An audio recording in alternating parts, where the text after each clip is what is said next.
po jako akawuwo. Bageze ku Greenville ne basaba Mr. Simugere yali headmaster wange naye awandike baluwa negane nti siberanga ko student we. Omulamuzi wa kkooti enkulu Mukono Olivia Kazarwe Mukwaya atandise okuwulira emisango gy'okulonda gye bawaabira abamu ku babaka okuva mu disitulikiti ey'e Kayunga Kone Mukono. Mugimu ku misango egitandise okuwulirwa gwe gumu ku musango ogw'obuyigirize oguvunaanibwa omubaka omukyalo wa disitulikiti y'e Kayunga Aida Nantaba. Wabulako obusinje atuuyanidde mu Kaguli bw'alemereddwa okunyonnyola kkooti engeri gye yafunamu obujulizi obulumika Nantaba nti teyasoma. Did you better find out whether there was another person whom she was impersonating by changing those names? There are several we came across, but that's why I'm here. Then start mentioning the names. Who is the first Nantaba?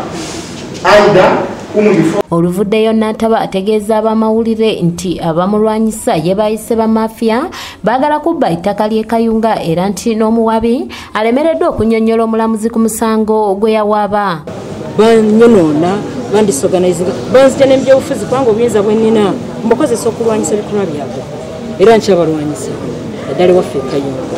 So baagala okulaba nga nva mu byobufuzi basobole okufuna engeri gye batwala gye bawamba gye banyakula ekintu ky'omunaku nga teri abagambako. But I stand for the truth and I always do.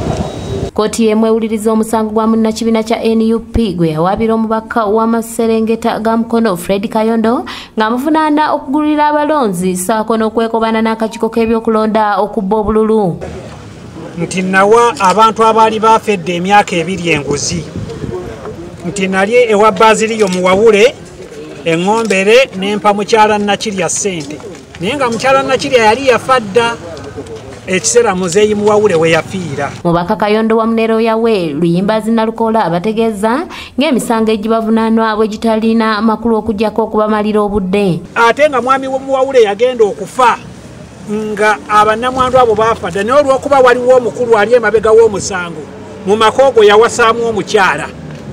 Kaakati bo balowooza nti Mukono South bwa Kabaka nti Kabaka ng'akyaliwo ayina kubeera ku Namulondo. Kyova olaba tusazeewo ne tukkiriza tuteeke mu buwandiike empumbawumba yaffe.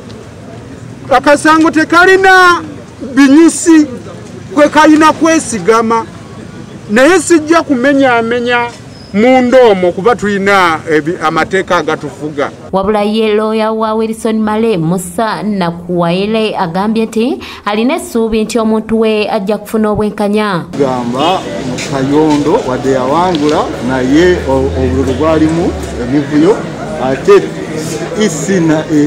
isi teyakola mulimu gwayo ne Kayondo okufuna emikono emituufu. Omubaka w'ebbaale mu Parliament Charles Tebandeke ngono naye yawaabirwa omusango ogw'okubba obululu n'okugulira abalonzi ategeeza ng'emisango egimuwaabirwa bwe gitaliimu nga gigendereddwamu kumumalira budde kubanga neyamuwabira taliimu mu ggwanga. Twenyamidde nnyo okulaba nga muganda wange Maiteki anvunaana ate talina mu ggwanga.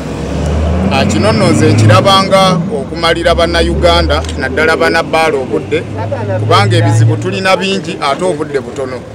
Twandibadde tweyambisa obudde buno okugonjoola ebizibu by'abannabbaale. Omulamuzi wakuwa ensala ye ku misango gino ng'ennaku z'omwezi 2 omwezi ogw'omwenda omwaka guno. Patrice Kyewalabye yakusakidde eggulire lino ku lwa ABS Television. Tulina okkomawo wano ng'ennaku z'omwezi 25 tulina okkomawo, ng'ennaku z'omwezi 2 tulina okkomawo, ng'ennaku z'omwezi 9 tuweeyo submissions oba okukkaanya